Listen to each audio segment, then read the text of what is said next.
শিলচর বিধানসভা কেন্দ্রে এবার জমে উঠেছে হাড্ডাহাড্ডি লড়াই। প্রাক্তন সাংসদকে বিধায়ক প্রার্থী হিসেবে মনোনয়ন দেওয়ায় ক্ষোভে ফুঁসছে একাংশের মানুষ। সরাসরি প্রশ্ন উঠছে, সাংসদ থাকাকালীন তিনি আসলে কি করেছেন শিলচরের জন্য? এই পরিস্থিতিতেই বড়সড় চমক, কট্টর বিজেপি কর্মী হয়েও দলের বিরুদ্ধে গিয়ে নির্দল প্রার্থী হিসেবে মাঠে নেমেছেন সুব্রত চন্দ। তিনি অগপর সাধারণ সম্পাদক পদ থেকে ইস্তফা দিয়ে নির্দল প্রার্থী হিসেবে মনোনয়ন জমা দিয়েই তিনি ছুড়ে দিয়েছেন একের পর এক বিস্ফোরক অভিযোগ। সুব্রত চন্দের সাফ দাবি, ডক্টর রাজদীপ রায় সাংসদ হিসেবে শিলচরের জন্য কোনো উল্লেখযোগ্য কাজ করতে পারেননি। মানুষের জন্য কাজ করার সুবর্ণ সুযোগ থাকলেও তিনি তা কাজে লাগাতে ব্যর্থ হয়েছেন। তাই এবার তাকে ভোট দেওয়া মানে শহরকে 10 বছর পিছিয়ে দেওয়া, এমনই কড়া মন্তব্য তার। এখানেই শেষ নয়, তিনি আরও বলেন, ডক্টর রাজদীপ রায়কে ভোট দেওয়া মানে আত্মঘাতী সিদ্ধান্ত। তার দাবি, বর্তমানে যারা রাজদীপ রায়ের পাশে রয়েছেন তারা ব্যক্তি নয়, দলের জন্যই কাজ করছেন। এমনকি বহু দলীয় কর্মী নীরবে তার পক্ষেই সমর্থন জানাচ্ছেন বলেও দাবি করেন সুব্রত। নিজের রাজনৈতিক অভিজ্ঞতার কথাও তুলে ধরেছেন সুব্রত চন্দ। তিনি জানান, কংগ্রেস প্রার্থী অভিজিৎ পালও জনগণকে বিভিন্ন ধরনের ললিপপ দেখিয়ে বিভ্রান্ত করার পাশাপাশি ভোট বৈতরণী পার হবার চেষ্টা করছেন। কিন্তু শিলচরের মানুষ এমান্য এবার চাইছেন পরিবর্তন। উল্লেখ্য, সুব্রত চন্দ অগপ ছাড়াও দীর্ঘদিন ধরে সংঘের সঙ্গে যুক্ত, এমনকি বিভিন্ন হিন্দুত্ববাদী সংগঠনের সঙ্গেও জড়িত রয়েছে। সব মিলিয়ে শিলচরের রাজনৈতিক ময়দান এখন উত্তপ্ত। সুব্রত চন্দের আত্মবিশ্বাস এই লড়াইয়ে জয় নিশ্চিত।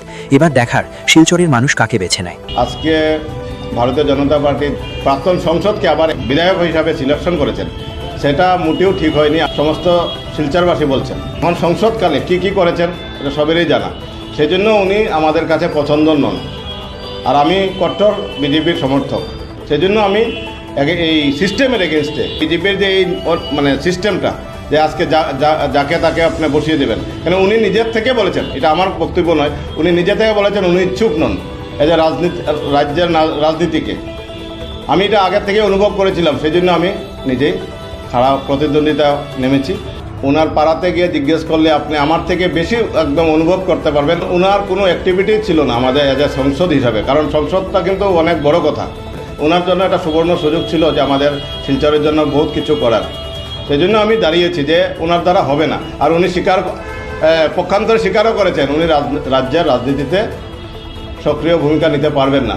তা এখন যদি আপনারা ভোট দেন ওনাকে, তাহলে তো আপনার সুইসাইডের মতো হবে।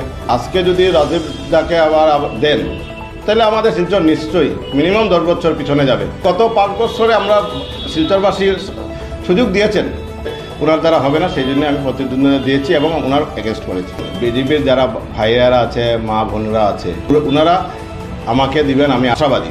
রাজদীপদার সঙ্গে যারা ঘুরছেন এজ এ জনতা পার্টি হিসাবে, ভারতীয় জনতা পার্টি হিসাবে, পুরো পার্টি হিসাবে খাটছেন, কিন্তু ওনারা রাজদীপদার হয়ে নয়।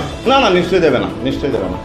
না, আমি একদম শিওর আছি, আমাদের ভাইয়েরা আমাকেই ভোট দেবেন। কারণ ভারতীয় জনতা পার্টির সদস্যরা আমাকে অনেকেই সাপোর্ট করছেন, ভীষণভাবে। যদিও সামনে আসছেন না, আমি 100% জিতবো। কারণ যারা কংগ্রেসকে কংগ্রেসের যে প্রতিনিধি, ওনার ব্যাপারেও জনসাধারণ আজ পর্যন্ত কোনো প্রতিবাদ দেখেনি। এখন এসে নতুন লালিপপ দিচ্ছেন, কিন্তু আমাদের শিলচরবাসী ভালো করে জানেন লালিপপটা কতটুকু কয়দিন যাবে। কারণ ভোটের পরে আর কাউকে খুঁজে পাওয়া যাবে না। এজিপির শিলচর বিধানসভা সমষ্টির সম্পাদক ছিলাম। ছোটোবেলা থেকে আমি সংঘের স্বয়ংসেবক ছিলাম এবং আছি, সারা জীবনই থাকবো।